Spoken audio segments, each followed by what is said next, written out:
Gracia y verdad, Iglesia Cristiana.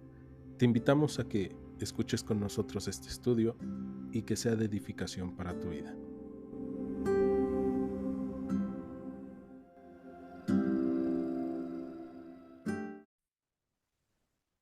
Pues bien, después de que Salomón construye el templo. Hemos visto que construye el templo, después construye las demás edificaciones que van a ser el centro de gobierno del pueblo de Israel. Ahora vamos a ver que van a pasar 11 meses después de la construcción. De hecho, es bien interesante que Salomón decide esperar estos 11 meses. Y yo me puedo imaginar que durante estos 11 meses que van a pasar de la construcción, casi un año de la construcción de todas estas cosas, Salomón estaba preparando todo para la mudanza del tabernáculo al templo, ¿no? Y siempre las mudanzas son difíciles, siempre llevan mucho trabajo, mucha preparación, pero muchas veces son de gran bendición. Y hoy vamos a ver algo así. Entonces, acompáñenme. Hoy comenzamos primer libro de Reyes, capítulo 8, versículo 1. La palabra de Dios dice así. Entonces, Salomón reunió ante sí en Jerusalén a los ancianos de Israel, a todos los jefes de las tribus y a los principales de las familias de los hijos de Israel, para traer el arca del pacto del Señor de la ciudad de David, la cual es Sión. Y se reunieron con él, perdón, y se reunieron con el rey Salomón todos los varones de Israel en el mes de Etanim, que es el mes séptimo, en el día de la fiesta solemne. Y vinieron todos los ancianos de Israel, y los sacerdotes tomaron el arca, y llevaron el arca del Señor y el tabernáculo de reunión y todos los utensilios sagrados que estaban en el tabernáculo, los cuales llevaban los sacerdotes y levitas. Y el rey Salomón y toda la congregación de Israel que se había reunido con él, estaban con él delante del arca, sacrificando ovejas y bueyes que por la multitud no se podían contar ni numerar. Y los sacerdotes metieron el arca del pacto del Señor en su lugar, en el santuario de la casa, en el lugar santísimo, debajo de las alas de los querubines, porque los querubines tenían extendidas las alas sobre el lugar del arca, y así cubrían los querubines el arca y sus varas por encima, y sacaron las varas de manera que sus extremos se dejaban ver del lugar santo, que está delante del lugar santísimo, pero no se dejaban ver desde más afuera, y así quedaron hasta hoy. En el arca ninguna cosa había sino las dos tablas de piedra que ahí había puesto Moisés en Horeb, donde el Señor hizo pacto con los hijos de Israel cuando salieron de la tierra de Egipto. Vamos a detenernos en estos primeros 9 versículos. Y vamos a ir analizando poco a poco.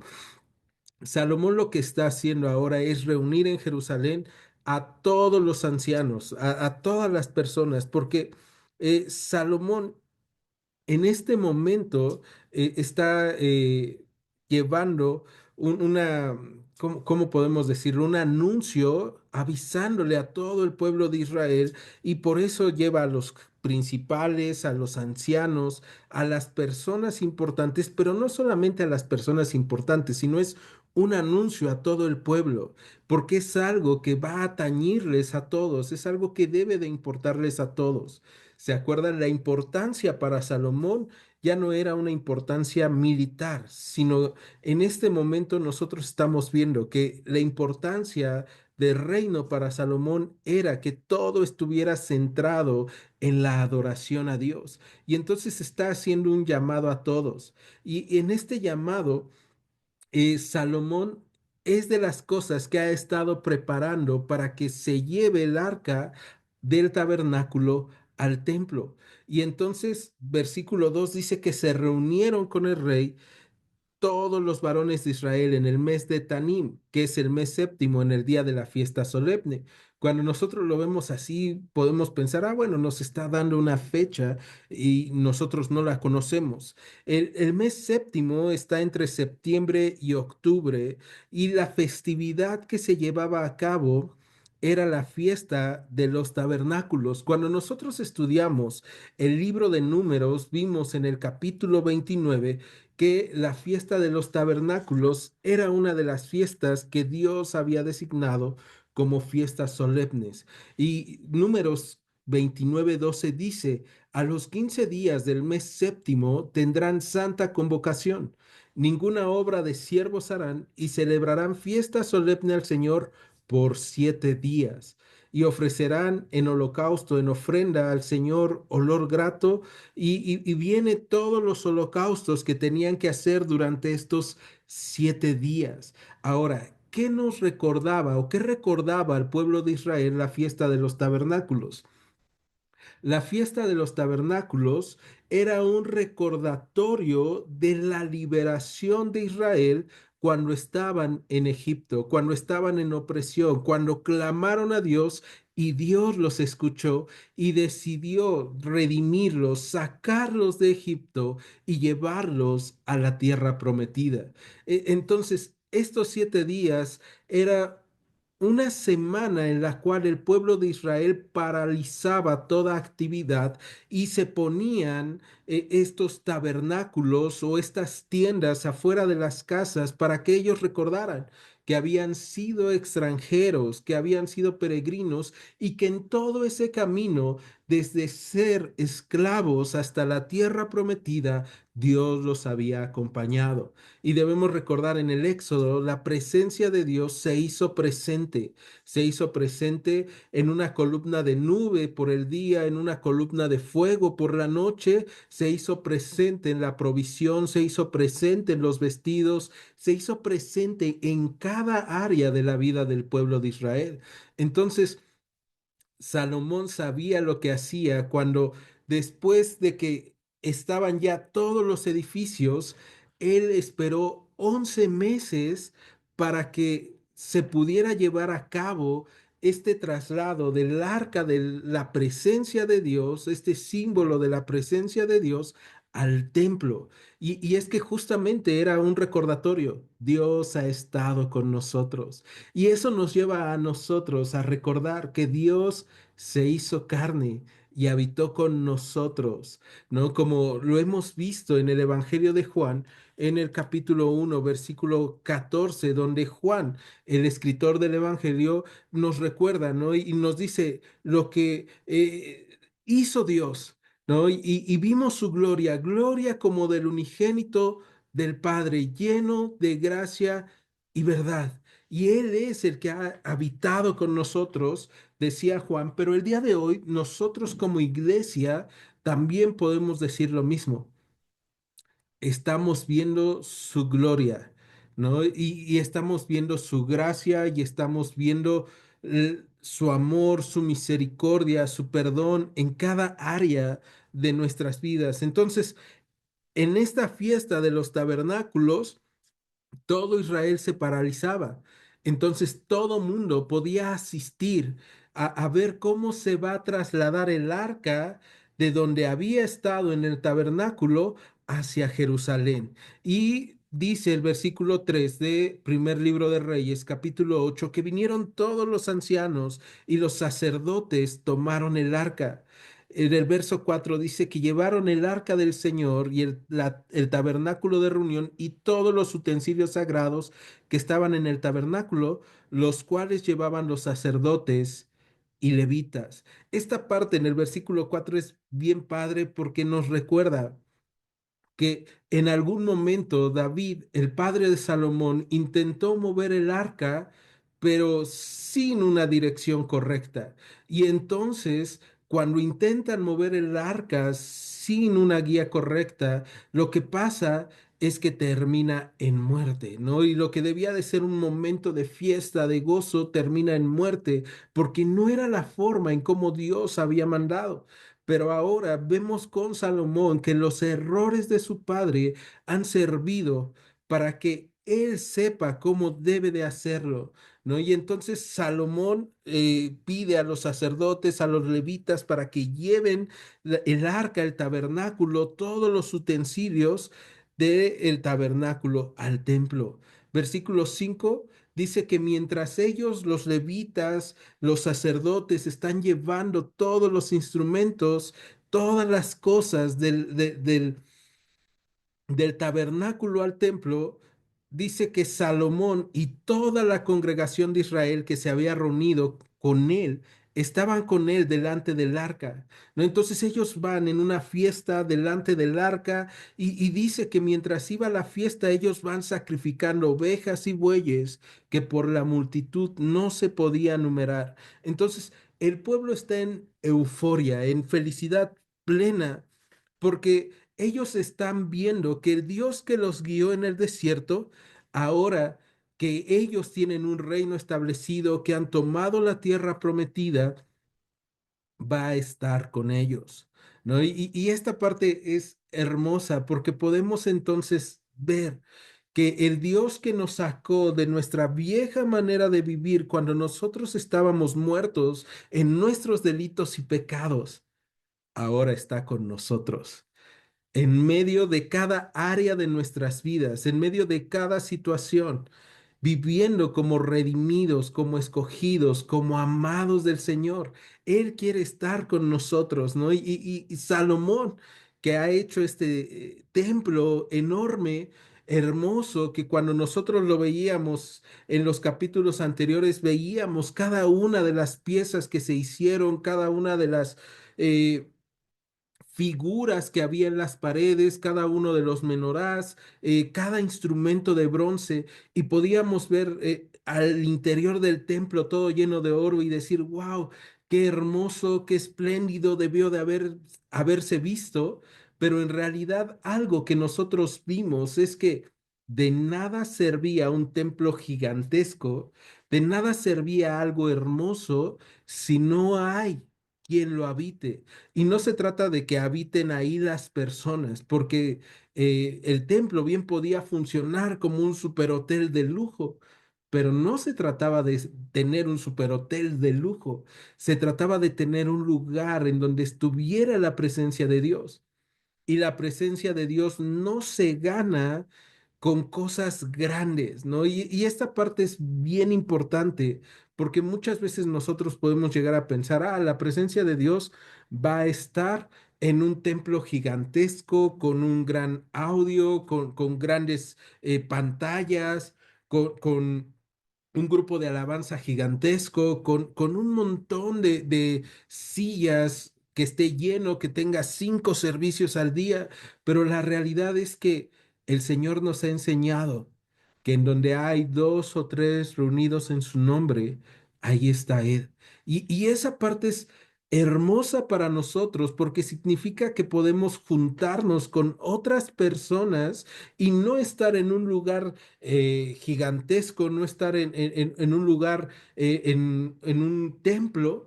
Podemos estar en un parque, podemos estar en la casa, podemos estar en el metro, podemos estar en cualquier lugar. Y ahí está la presencia de Dios en medio de nosotros, porque no se trata del que quiere ni del que corre, sino del que Dios tiene misericordia. Y esto es hermoso porque Dios ha tenido misericordia de nosotros. Dios sale a nuestro encuentro, Dios nos dice, heme aquí, y entonces están trasladando todo, pero todo es gracia.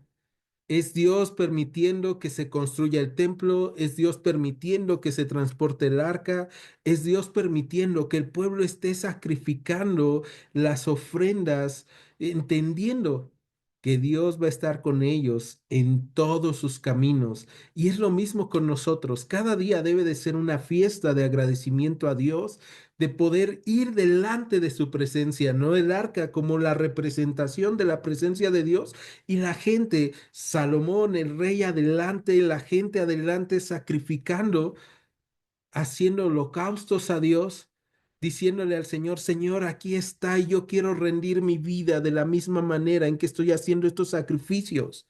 ¿Cuántas cosas debo de sacrificar en mi vida para adorar a Dios? No se puede enumerar. ¿No? Aquí vemos que son tantos los sacrificios que no se pueden contar ni numerar. Y aquí no se trata de inmolarnos, sino se trata de entender que la gloria de Dios es tan grande que no importa cuánto gastemos o cuánto demos de nosotros, el Señor lo merece, ¿no? Y entonces ellos van, versículo 8, perdón, versículo 7 dice que los sacerdotes metieron el arca del pacto en el lugar santísimo, en el santuario de la casa, llegaron ya a Jerusalén, al templo, y en el lugar santísimo, debajo de las alas de los querubines, ¿no? Y entonces los querubines, que son esta representación de los ángeles que están resguardando la gloria de Dios, la presencia de Dios, pero que también están observando la gracia que tenemos los hombres de poder acercarnos a Dios como a un padre, ¿no? Y meten el arca de la presencia y sacan las varas de manera que se dejan ver desde el lugar santo las varas. Y esto servía con un doble propósito. Primero, era un recordatorio para todos los sacerdotes de que estaban delante de la presencia de Dios cuando, o que ahí estaba la presencia de Dios cuando entraban con el altar del incienso a ofrecer el incienso todos los días. Cuando entraban a cambiar los panes de la proposición, podían recordar, es Dios el que nos provee, es Dios el que nos sostiene, pero también servía para que el sumo sacerdote, una vez al año, pudiera acercarse a tientas y a través de las varas del arca pudiera avanzar hacia el lugar santísimo. Entonces, a- a- ahí vemos, ¿no? Sacan esas varas. Y algo que me gusta en el versículo 8 es que dice que sus extremos se dejaban ver desde el lugar santo, que está delante del lugar santísimo, pero no se dejaban ver desde más afuera y así quedaron hasta hoy. Cuando dice así quedaron hasta hoy, me gusta cómo lo dice, porque significa que el autor del libro de Reyes lo observó, lo vio con sus propios ojos, ¿no? Y si pensamos que el autor del primer libro de Reyes fue Jeremías, como se cree, entonces nosotros podemos entender cuando Jeremías va guiado por el Señor a hacer un llamado de arrepentimiento al pueblo de Israel un tiempo después y ve el templo que ha construido Salomón. Si quieres acompañarme, vamos a Jeremías capítulo 7, en donde vamos a encontrar justamente esto que te estoy diciendo. Jeremías capítulo 7, versículo 1 dice, palabra del Señor que vino a Jeremías diciendo, ponte a la puerta de la casa del Señor y proclama ahí estas palabras y di. Oíd palabra del Señor, todo Judá, los que entran por estas puertas para adorar al Señor. ¿No? Entonces llega al tabernáculo, perdón, llega al atrio, no al tabernáculo, llega al atrio del templo y ahí se para Jeremías y habla esto. Oigan palabra del Señor, todo el pueblo que entra por estas puertas. Verso 3, así ha dicho el Señor de los ejércitos, Dios de Israel, mejoren sus caminos y sus obras, y los haré vivir en este lugar. No confíen en palabras de mentira diciendo, templo del Señor, templo del Señor, templo del Señor es este.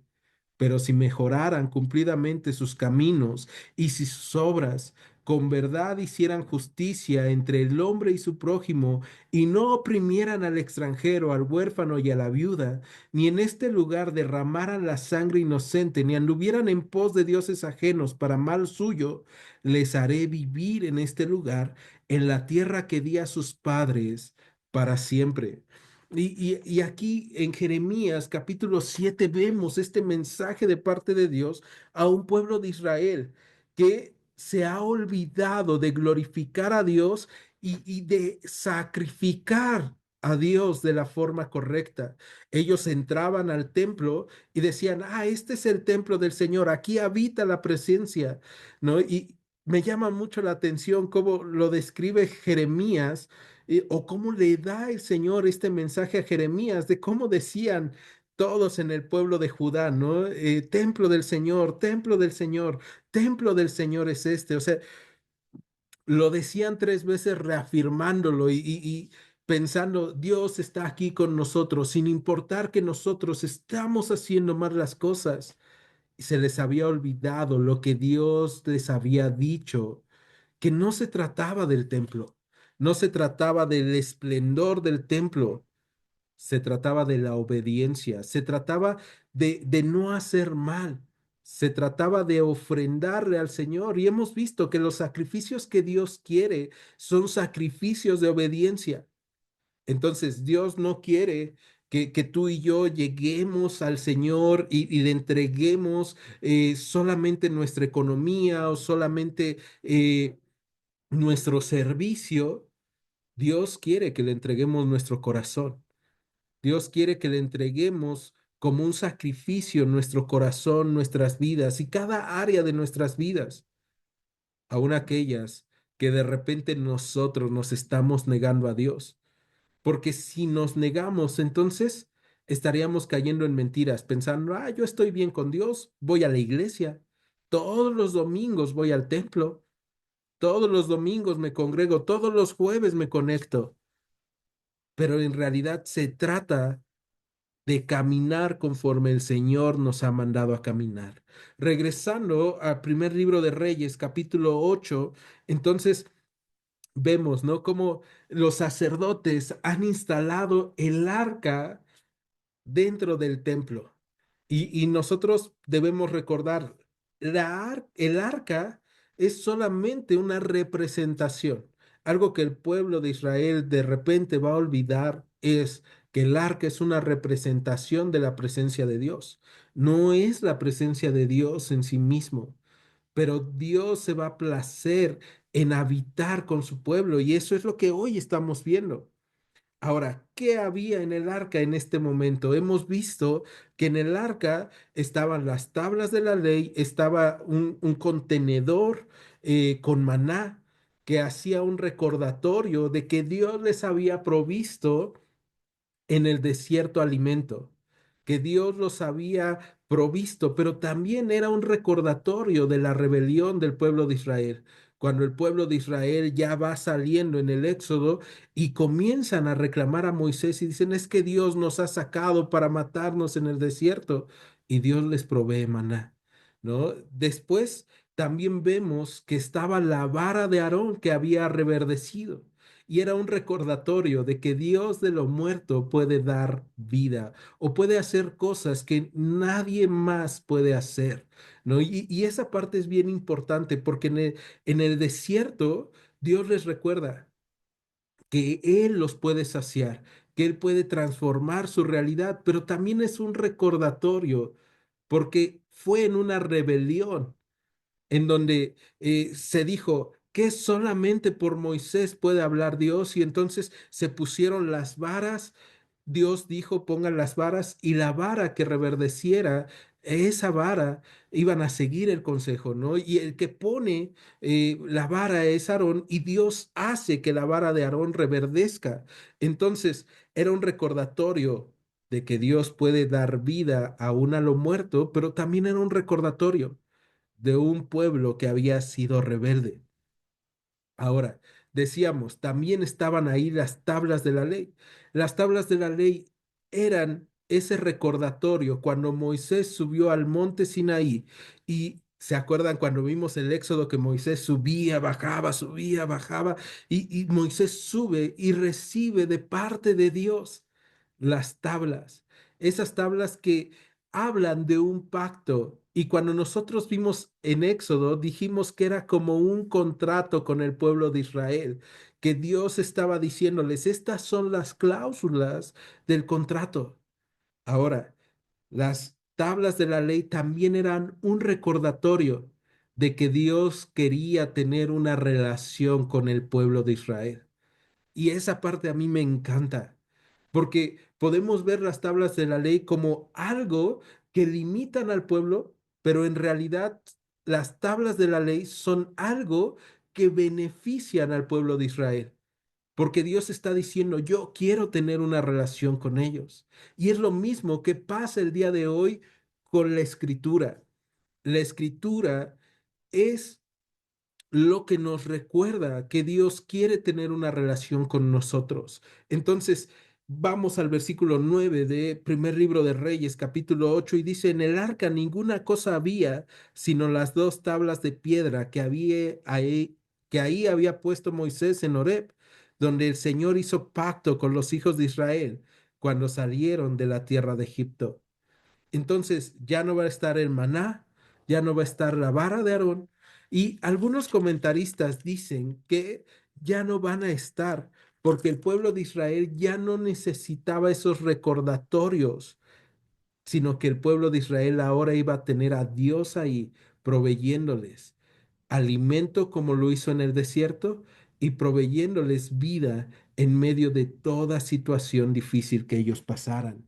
Versículo 10 de Primero Reyes 8 dice, y cuando los sacerdotes salieron del santuario, la nube llenó la casa del Señor y los sacerdotes no pudieron permanecer para ministrar por causa de la nube, porque la gloria del Señor había llenado la casa de Dios. Y esta parte me encanta. Los sacerdotes hacen lo que tenían que hacer y después de eso salen del santuario y la presencia de Dios llega. Y es tan padre ver eso porque todo el trabajo de 7 años en la construcción del templo rinde fruto.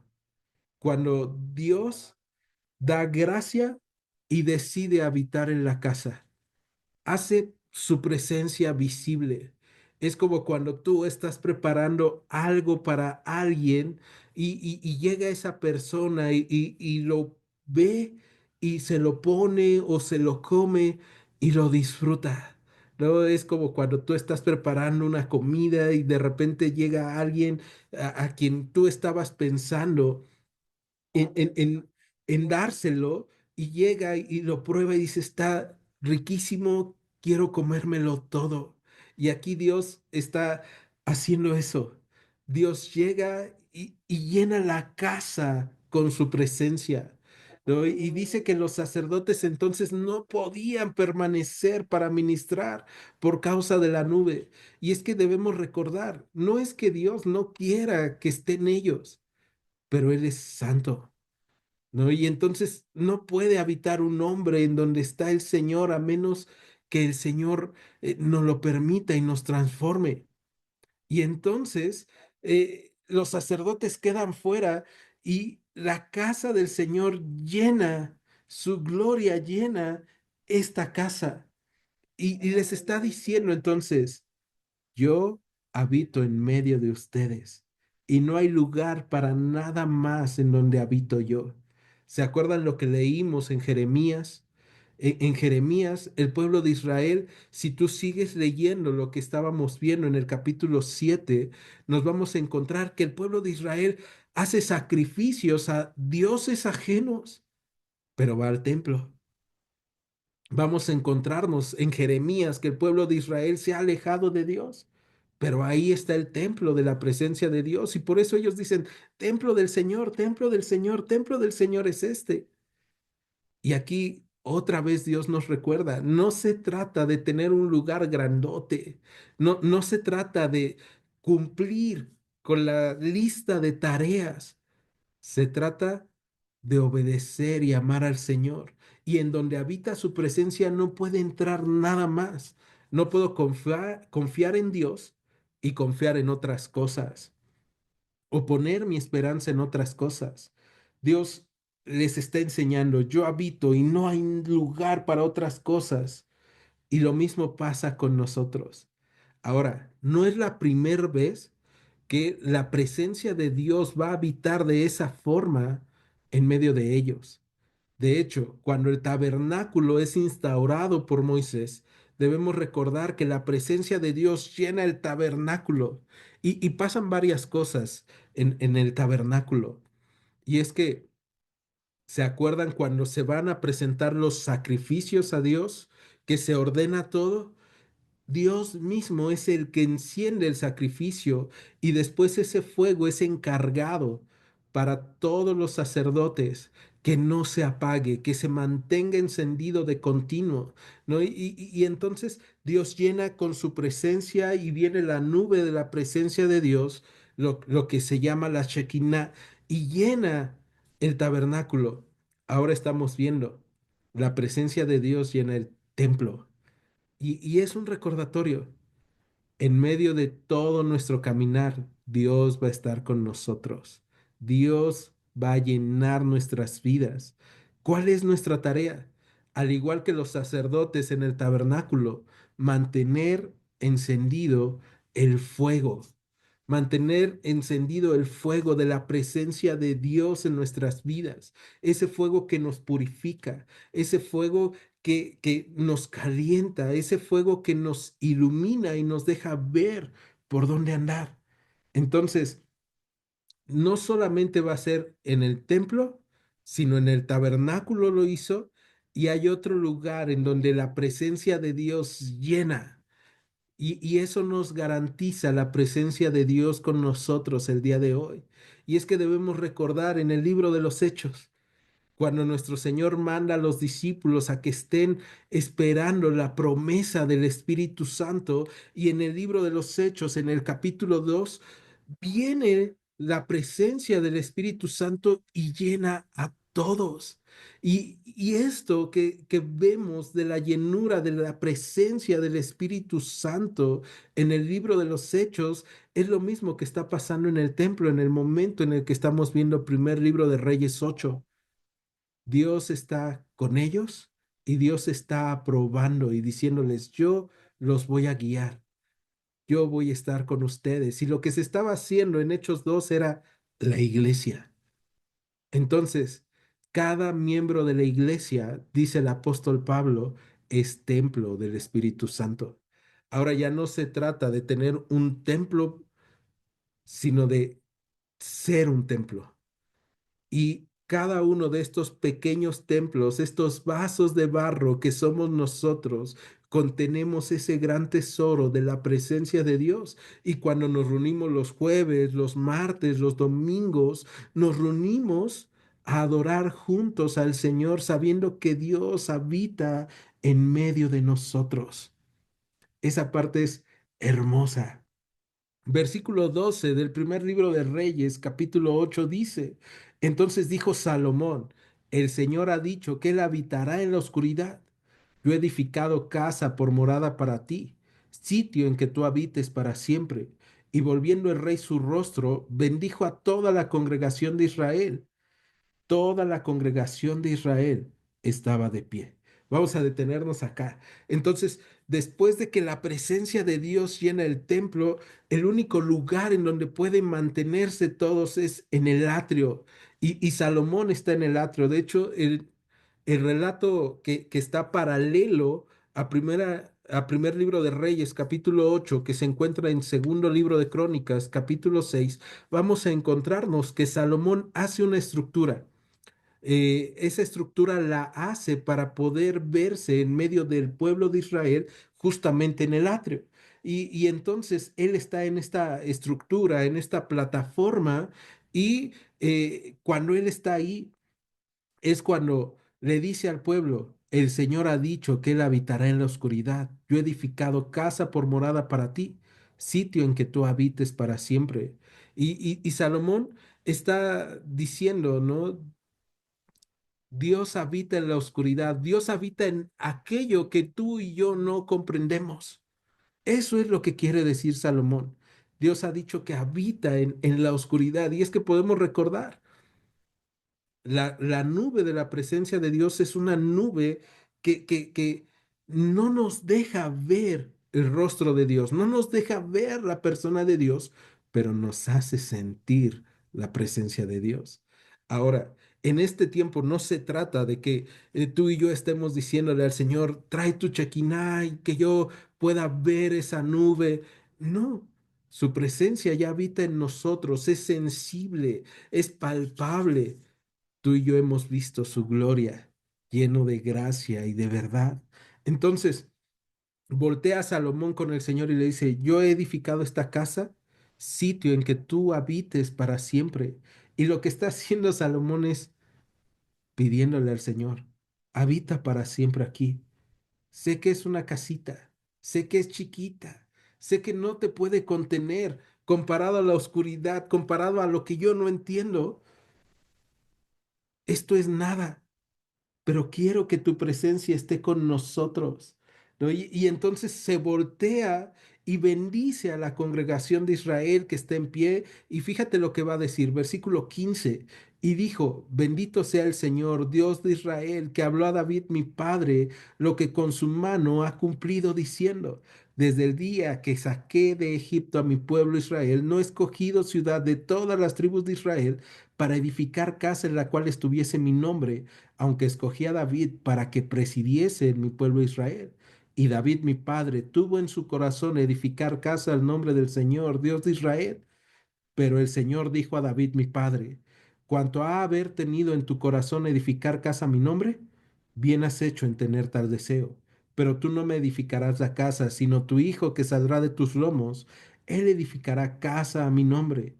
Y el Señor ha cumplido su palabra que había dicho, porque yo me he levantado en lugar de David mi padre, y me he sentado en el trono de Israel, como el Señor había dicho, y he edificado la casa al nombre del Señor, Dios de Israel, y he puesto en ella lugar para el arca, en la cual está el pacto del Señor que él hizo con nuestros padres cuando los sacó de la tierra de Egipto.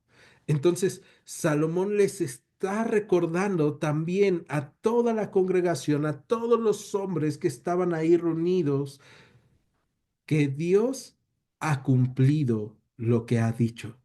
Y a mí me encanta ver esta parte porque significa entonces que Dios cumple su palabra. Si Dios dijo, Dios lo va a hacer. Dios es fiel.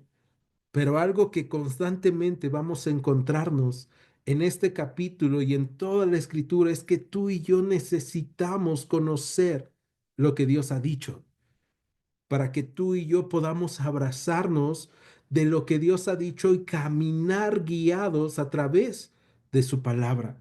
Entonces, Dios le había dicho a David, qué buen deseo tienes de edificar una casa a mi nombre, pero no lo harás tú, lo hará tu hijo, el que salga de tus lomos. Y Salomón dice, el cumplimiento está aquí. Yo ya he edificado este templo y aquí está. Y es para que Dios habite en él. Ahora, algo que tú y yo sabemos y que en ese momento Salomón no sabía es que el hijo de David que edificaría casa a su nombre, casa al Señor, es Jesucristo, el cual nos ha hecho moradas del Señor, ¿no? Entonces, esta parte es hermosa porque se cumple en Salomón, pero también se cumple con nuestro Señor Jesús. Y entonces Salomón dice con toda seguridad, el Señor ha cumplido su palabra que ha dicho. Y esto nos debe de dar paz y nos debe de dar seguridad a nosotros. Lo que Dios te ha dicho, Dios lo va a cumplir. Versículo 22. Luego se puso Salomón delante del altar del Señor en presencia de toda la congregación de Israel y extendió sus manos al cielo. Entonces, fíjate cómo lo va a hacer Salomón. Es una forma bien distinta a cómo muchas veces nosotros oramos. Y es que para los israelitas la oración no era con la vista abajo y las manos abajo, sino era con la vista hacia el cielo, hacia el lugar donde habita el Señor y con las manos extendidas, en señal de rendición, en señal de necesidad. Y el apóstol Pablo va a hablar a Timoteo en la primera carta a Timoteo, capítulo 2, y va a decir, quiero que todos los hombres levanten manos santas o que oren en todo lugar levantando manos santas. Eso es lo que dice el apóstol Pablo. Quiero que todos los hombres oren en todo lugar levantando manos santas. Y es algo que nosotros como iglesia tenemos que hacer, orar en todo lugar, en todo momento y poder levantar nuestras manos. Pero esa parte de levantando manos santas es bien importante. Las manos que Dios ha limpiado, pero también las manos que buscan glorificar a Dios con sus actos. Entonces no está hablando solamente de literalmente alzar nuestras manos, como de repente podemos hacerlo en la alabanza, ¿no? Y nuestros hermanos nos dirigen y nos dicen, hermano, levanta tus manos al Señor y ríndete, y las levantamos y le decimos, Señor, aquí estoy, estoy rendido delante de ti, sino también de una forma simbólica, levantar manos santas es levantar nuestras manos y decirle al Señor, con nuestros actos, con nuestras vidas, con nuestras relaciones, Señor, mis manos están buscando glorificar tu nombre, están buscando ser llenas de ti, que sean instrumentos tuyos. Y entonces Salomón se levanta, levanta las manos y va a orar, ¿no? Y por cierto, lo que va a hacer Salomón en esta oración es una de las oraciones más largas de las que tiene registro la Biblia. Entonces, es bien interesante examinar esta oración. Ahora, versículo 23 dijo, Señor Dios de Israel, no hay Dios como tú, ni arriba en los cielos, ni abajo en la tierra, que guardas el pacto y la misericordia a tus siervos, los que andan delante de ti con todo su corazón, que has cumplido a tu siervo David mi padre lo que le prometiste, lo que dijiste con tu boca y con tu mano lo has cumplido, como sucede en este día. Ahora pues, Señor Dios de Israel, cumple a tu siervo David mi padre lo que le prometiste diciendo, no te faltará varón delante de mí que se siente en el trono de Israel, con tal que tus hijos guardaren mi camino y anden delante de mí, como tú has andado delante de mí. Ahora pues, oh Señor Dios de Israel, cúmplase la palabra que dijiste a tu siervo David mi padre. Vamos a detenernos. Entonces, ahora Salomón está orando y, y le dice al Señor, Señor, no hay nadie como tú, ni en los cielos, ni en la tierra. Y tú guardas tu pacto, tus promesas tú las cumples a aquellos que te siguen y confían en ti de todo su corazón. Tú ya cumpliste lo que dijiste, con tus manos has permitido. Entonces Salomón sabe, hacer el templo no ha sido porque Salomón sea bueno. Hacer el templo es porque Dios lo ha permitido. Que tú y yo podamos llegar al trono de la gracia no ha sido porque seamos mejores que nadie. Que tú y yo podamos sentar al trono de la gracia es porque Dios lo ha permitido, porque Dios ha cumplido sus promesas. Y ahora Salomón le dice, Señor, cumpla tu palabra que dijiste a tu siervo. ¿Cuál es esa palabra? ¿Qué era lo que había prometido Dios a David? Que habría alguien, que no le faltaría varón delante de la presencia de Dios. Y aquí no es que Salomón le esté diciendo a Dios, ahora cúmplenos así, Señor. Siempre debe de haber alguien. Lo que le está diciendo es una petición. Y me encanta la forma en cómo lo pide. Porque lo que está diciendo Salomón es, ayúdanos, ayúdame a mí a ser fiel, ayuda a todos los que vengamos después de David a serte fiel, para que podamos habitar delante de tu presencia, para que no falte un nombre de la casa de David delante de ti. Y Dios va a cumplir. Porque a pesar de todo lo que va a pasar con Salomón, a pesar de todo lo que va a pasar con el linaje de David, nunca faltó alguien del linaje de David en el trono. Y otra cosa, ahora está sentado el Hijo de David, Jesucristo, nuestro Señor, en el trono. Entonces, Dios cumple su palabra.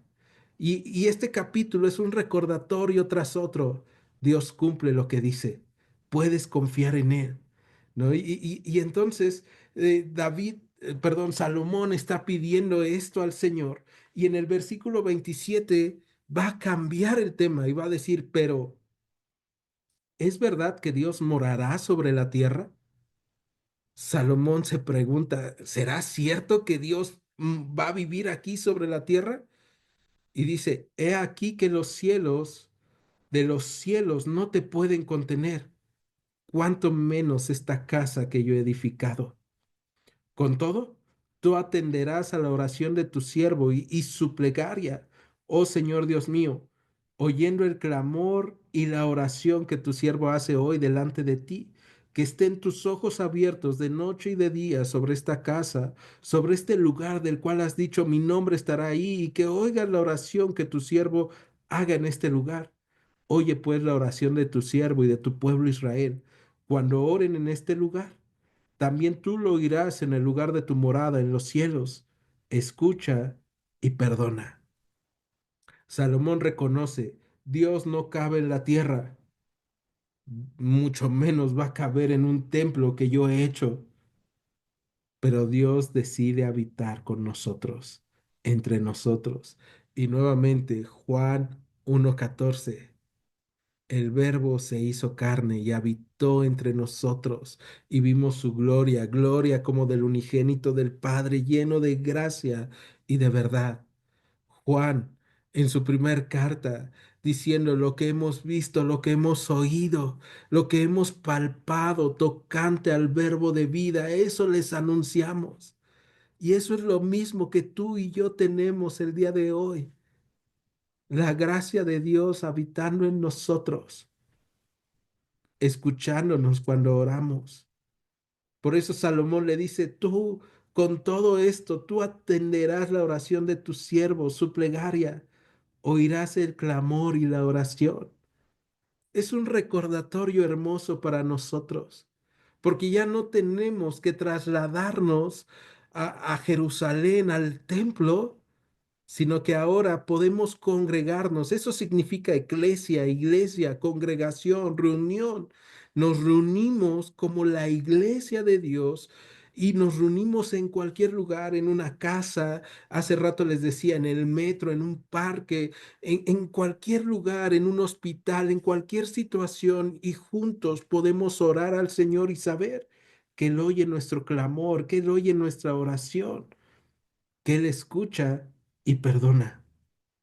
Y me encanta eso, porque significa que Dios sabe que yo me equivoco. Dios sabe que yo hago cosas mal, pero cuando yo voy delante de Él y le digo, Señor, he fallado, necesito gracia, necesito misericordia, guíame, sosténme, transfórmame. Él me escucha, Él me perdona y Él me transforma. Verso 31.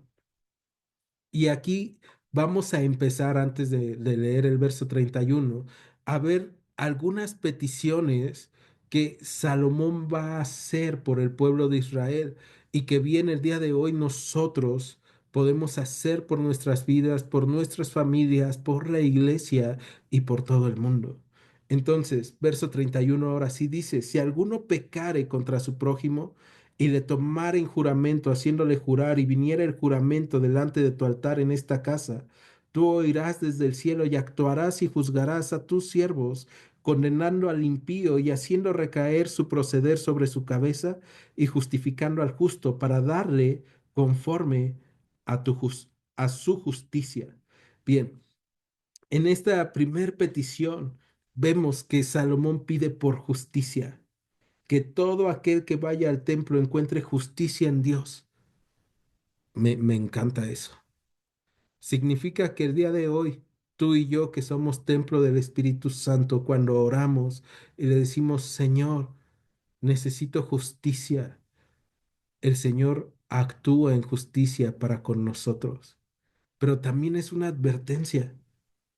Y eso no me encanta tanto, pero es necesario, porque significa que si yo he actuado injustamente y voy al templo, voy a la congregación, voy a la reunión, a la iglesia y, y digo, yo estoy bien con Dios. Dios conoce lo que yo estoy haciendo mal. Y si yo he pecado contra mi prójimo, Dios va a actuar y va a juzgar conforme a mi injusticia. Entonces es un recordatorio de que yo debo de seguir al Señor, obedecer al Señor, amar al Señor y que yo no me puedo ocultar. Segunda oración que va a hacer Salomón dice, si tu pueblo, verso 33, Israel fuere derrotado delante de sus enemigos por haber pecado contra ti, y se volvieren a ti y confesaren tu nombre, y oraren y te rogaren y suplicaren en esta casa, tú irás en los cielos y perdonarás el pecado de tu pueblo Israel, y los volverás a la tierra que diste a sus padres. Si el cielo se cerrare y no lloviere por haber ellos pecado contra ti, y te rogaren en este lugar y confesaren tu nombre y se volvieren del pecado cuando los afligieres, tú oirás en los cielos y perdonarás el pecado de tus siervos y de tu pueblo Israel, enseñándoles el buen camino en que anden, y darás lluvias sobre su tierra, la cual diste a tu pueblo por heredad. Entonces, segunda petición, ora por perdón de pecados. Y es que muchas veces tú y yo somos derrotados por nuestros enemigos. Y hemos hablado ya de esto. No tenemos lucha contra carne ni sangre. Tenemos lucha contra principados, potestades, huestes de maldad que están en los aires. Y cuando el apóstol Pablo está hablando de eso, está hablando de los pensamientos, está hablando de las ideas, o como diría Lutero, ¿no? No puedo hacer que las aves no pasen sobre mi cabeza, pero sí puedo hacer que no hagan nido en ella, sobre ella.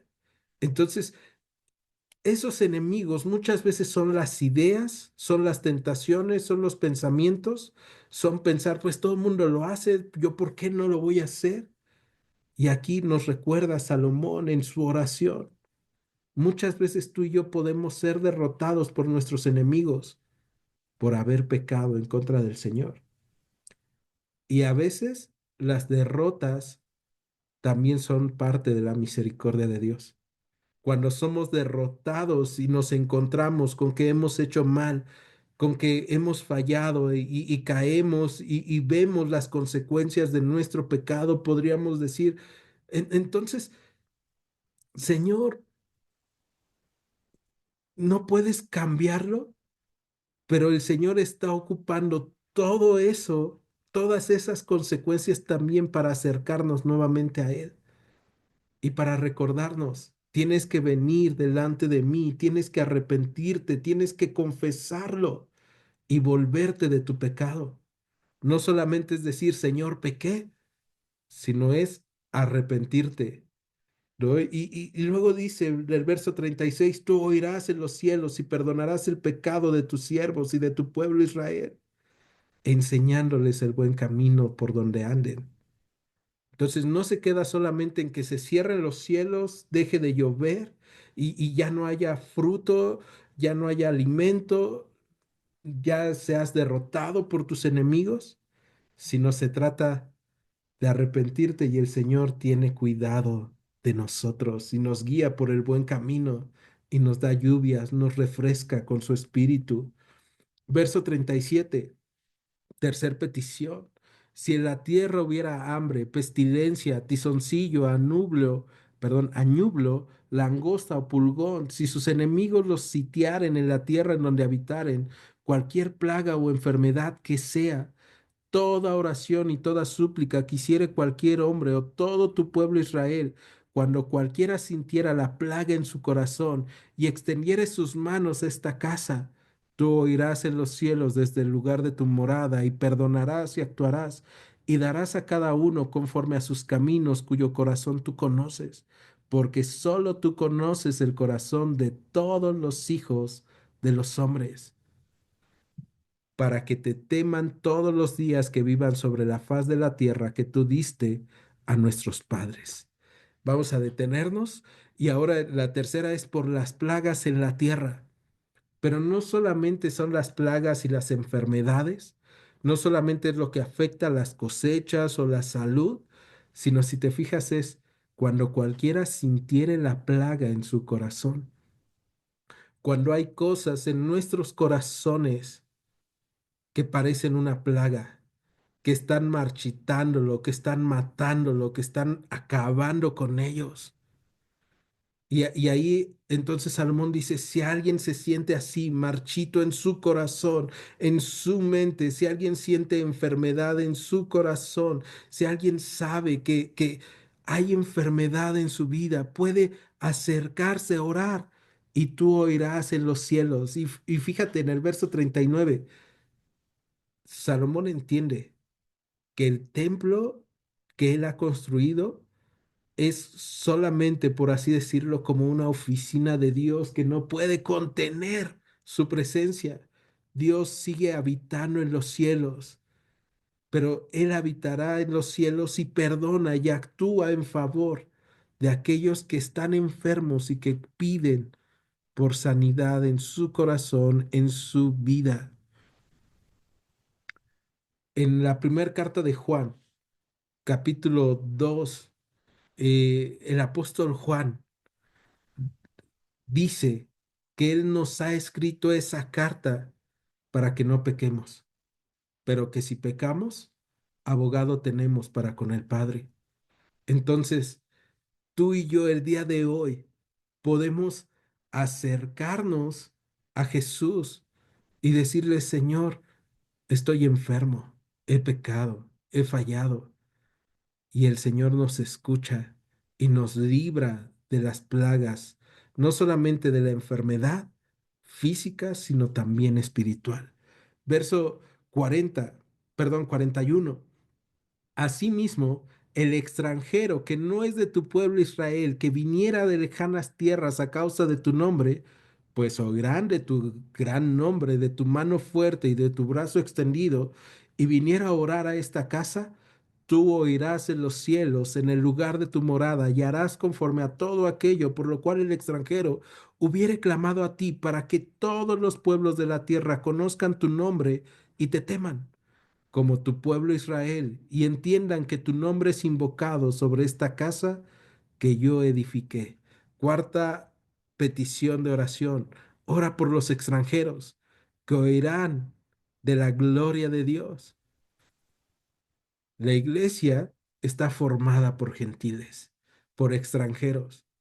Pero el apóstol Pablo dice que tú y yo ya no somos más extranjeros ni advenedizos.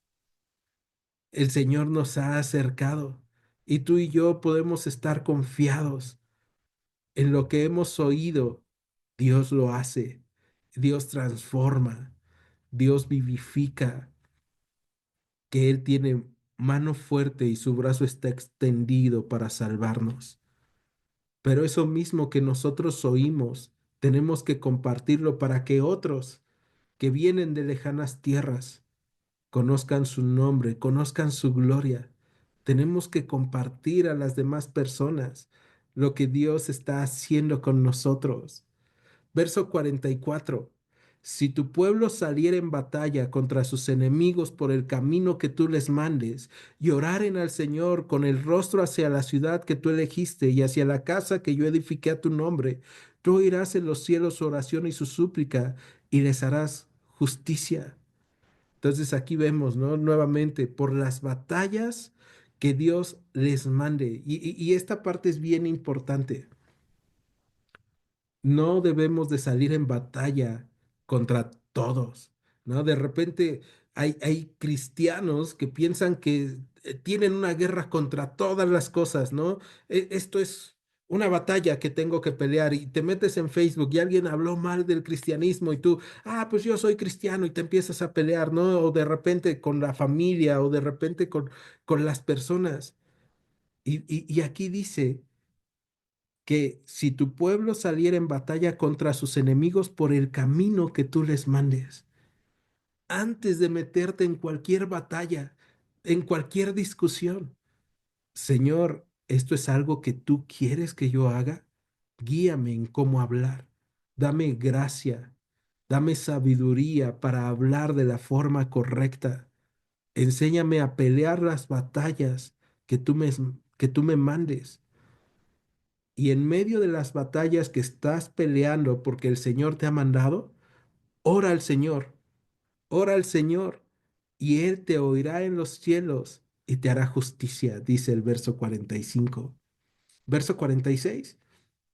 Si pecaran contra ti, porque no hay hombre que no peque, y estuvieras airado contra ellos y los entregaras delante del enemigo para que los cautive y lleve a tierra enemiga, sea lejos o cerca, y ellos volvieren en sí en la tierra donde fueren cautivos, si se convirtieren en orar a ti en la tierra de los que los cautivaron y dijeren, pecamos, hemos hecho lo malo, hemos cometido impiedad, y si se convirtieren a ti de todo su corazón y de toda su alma en la tierra de sus enemigos que los hubieran llevado cautivos, y oraren a ti con el rostro hacia su tierra que tú diste a sus padres, y hacia la ciudad que tú elegiste y la casa que yo he edificado a tu nombre, tú oirás en los cielos, en el lugar de tu morada, su oración y su súplica, y les harás justicia. Ahora ora por arrepentimiento, si pecaren contra ti. Y entre paréntesis pone, ¿no? Porque no hay hombre que no peque. O sea, aquí Salomón está orando y está diciendo, van a pecar contra ti. Y esto lo podemos ver porque más adelante, hace rato leíamos Jeremías capítulo 7, pero Jeremías justamente va a profetizar el cautiverio a Babilonia, el cautiverio babilónico. ¿Todo por qué? Por el pecado de Israel que se ha alejado de Dios. Y entonces lo que está orando aquí Salomón es arrepentimiento y que Dios use la disciplina para restaurar a su pueblo, para que el pueblo tenga la oportunidad de arrepentirse aún siendo cautivo por sus enemigos. Hay veces que tú y yo pecamos y volvemos a pecar y en lugar de pecar por omisión o pecar sin querer o pecar solamente una vez, volvemos el pecado un ejercicio en nuestras vidas y somos cautivos del pecado. El que practica pecado es esclavo del pecado. Y entonces aquí Salomón dice, si ellos se vuelven esclavos de sus enemigos, lo que había hecho Israel era orar a dioses asirios, a dioses babilónicos, y entonces Dios los entrega. Ah, bueno, ¿quieren eso? Pues váyanse con ellos. Y terminan siendo esclavos de aquellos que tenían a esos dioses, pero ahí se arrepienten.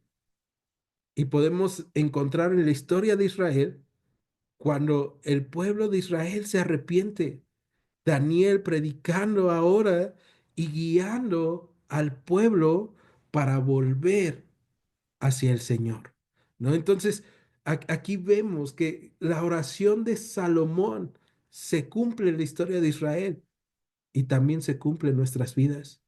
Si alguno de nosotros está pecando y somos entregados al pecado, pero nos arrepentimos, el Señor nos escuchará. Y si nos convertimos de todo nuestro corazón a Él y de toda nuestra alma, entonces Él oirá en los cielos nuestra oración, nuestra súplica y nos hará justicia, nos justificará por gracia. Verso 50. Y perdonarás a tu pueblo que había pecado contra ti todas sus infracciones con que se hayan rebelado contra ti, y harás que tengan de ellos misericordia a los que los hubiesen llevado cautivos, porque ellos son tu pueblo y tu heredad, del cual tú sacaste de Egipto, de en medio del horno de hierro. Estén pues atentos tus ojos a la oración de tu siervo y a la plegaria de tu pueblo Israel, para oírlos en todo aquello por lo cual te invocaren. Porque tú los apartaste para ti como heredad tuya de entre todos los pueblos de la tierra, como lo dijiste por medio de Moisés tu siervo, cuando sacaste a nuestros padres de Egipto, oh Señor Dios nuestro. Entonces, aquí Salomón cierra su oración diciendo, que Dios ha apartado al pueblo de Israel de entre todos los pueblos, los sacó y ha estado con ellos, y el pueblo puede confiar en él. Y lo mismo pasa con nosotros. Podemos confiar en él porque él es el que nos ha apartado y ha pagado por nosotros. Eh, Juan en Apocalipsis capítulo 5 dice que Dios, bueno, le entregan el libro al Cordero y le dicen, tú eres digno de abrir el libro y desatar los sellos, porque tú nos has comprado con tu sangre de toda lengua, de toda tribu, de todo lugar y de toda nación. tú y yo podemos confiar en Él, porque Él ha cumplido su palabra y Él va a cumplir su palabra. Él nos ha redimido y vendrá y entonces estaremos con Él. Y eso es esperanza para nosotros, aun cuando hemos sido cautivos del pecado. Él ya nos ha librado y nuestra esperanza es que Él venga y habitemos con Él. Verso 54 dice, cuando acabó Salomón de hacer al Señor toda esta oración y súplica, levantó de estar de rodillas delante del altar del Señor con sus manos extendidas al cielo y puesto en pie, bendijo a toda la congregación de Israel, diciendo en voz alta, bendito sea el Señor que ha dado paz a su pueblo Israel conforme a todo lo que él había dicho. Ninguna palabra de todas sus promesas que expresó por Moisés su siervo ha faltado. Esté con nosotros el Señor nuestro Dios como estuvo con nuestros padres, y no nos desampare ni nos deje. Incline nuestro corazón hacia Él para que andemos en todos sus caminos y guardemos sus mandamientos y sus estatutos y sus decretos, los cuales mandó a nuestros padres. Me encanta esta oración y bendición que está haciendo Salomón hacia el pueblo, porque ahora vemos, les está diciendo, confiemos en Dios en cada área de nuestras vidas. Lo que Él ha dicho, Él lo ha cumplido. Todo hombre falla, todo hombre peca. Dios no falla, Dios no peca. Él ha cumplido. Podemos acercarnos confiadamente al trono de la gracia y descansar en sus promesas. Y que Él esté con nosotros como estuvo con nuestros padres.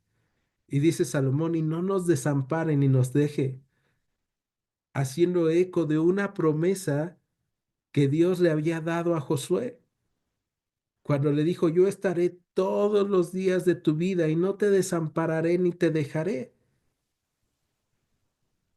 Solamente que te mando que te esfuerces y seas muy valiente para guardar y hacer todas las cosas conforme a lo que te he mandado. Y es lo mismo con nosotros, y era lo mismo con Israel. Verso 59. Y estas mis palabras con que he orado delante del Señor estén cerca del Señor nuestro Dios de día y de noche, para que Él proteja la causa de su siervo y de su pueblo Israel, cada cosa en su templo, perdón, cada cosa en su tiempo, a fin de que todos los pueblos de la tierra sepan que el Señor es Dios y que no hay otro. Sea pues perfecto su corazón para con el Señor nuestro Dios, andando en sus estatutos y guardando sus mandamientos como en el día de hoy. Entonces el rey y todo Israel con él sacrificaron víctimas delante del Señor, ¿no? Y Salomón aquí está dando las instrucciones, no solamente para el pueblo de Israel, sino para nosotros. Oren así, que el Señor esté con nosotros, que el Señor esté cerca de nosotros todo el tiempo y que nos proteja cada cosa a su tiempo. Y todos empiezan a con gozo a ofrecer sacrificios delante del Señor. Verso 63, y ya vamos cerrando, gracias a Dios. Y ofreció Salomón sacrificios de paz, los cuales ofreció al Señor 22,000 bueyes y 120,000 ovejas. Así dedicaron el rey y todos los hijos de Israel la casa del Señor. Todos estos sacrificios, así, imagínate la cantidad, los días que debió de tardarse. De hecho, lo vamos a ver. Y hoy no se trata de llevar una cantidad de ovejas y de bueyes, porque ya hay un sacrificio único que nos limpia, nos lava, que es el sacrificio de Cristo. Entonces tú y yo hoy podemos confiar en su sacrificio y saber que estamos delante de la presencia de Dios y estar agradecidos, haciendo fiesta, porque su presencia habita hoy en nuestras vidas, habita en nuestras casas, habita en los matrimonios, habita en las familias, habita en la iglesia. Verso 64. Aquel mismo día santificó el rey el medio del atrio, el cual estaba delante de la casa del Señor, porque ofreció ahí los holocaustos, las ofrendas y las grosuras de los sacrificios de paz, por cuanto el altar de bronce que estaba delante del Señor era pequeño y no cabían en él los holocaustos, las ofrendas y la grosura de los sacrificios de paz. Era muchísimo. Verso 65. En aquel tiempo, Salomón hizo fiesta y con él todo Israel, una gran congregación desde donde entran en Amad hasta el río de Egipto, delante del Señor nuestro Dios, por 7 días y aún por otros 7 días, esto es por 14 días. Y al octavo día despidió al pueblo y ellos bendiciendo al rey se fueron a sus morados alegres y gozosos de corazón por todos los beneficios que el Señor había hecho a David su siervo y a su pueblo Israel. ¿Te acuerdas? Fiesta de los tabernáculos, 7 días, el pueblo se dedicaba a recordar que habían sido sacados de Egipto, liberados, que habían habitado en tiendas y que el Señor les había provisto. Estaban en la fiesta de los tabernáculos y se extendió otra semana esta fiesta, entendiendo Dios nos provee, Dios nos sostiene, Dios nos guarda. Estamos agradecidos porque su presencia habita en medio de nosotros. Y eso es algo que el día de hoy tú y yo podemos hacer. Bendecir al Señor, recordando y estando gozosos y alegres de corazón, porque sin importar lo que estemos viviendo, Dios está con nosotros. Sus beneficios están en nuestras vidas y Él nos ha hecho bien. La fiesta se extiende al ver la fidelidad de Dios. La fiesta el día de hoy en nuestras vidas se debe de extender cada momento, cada día. Y hoy que están celebrando el Día de Acción de Gracias en los Estados Unidos, es un buen momento y un buen recordatorio también para nosotros de darle gracias al Señor por todo lo bueno y en los momentos difíciles recordar todas las cosas buenas que Él nos ha dado, cada uno de sus beneficios que no nos faltan, todo lo que Él ha hecho y descansar en todo lo que Él hará. ¿Me acompañan a orar? En Iglesia Gracia y Verdad, te agradecemos que hayas escuchado este estudio. Te invitamos a que continúes escuchando nuestros próximos estudios.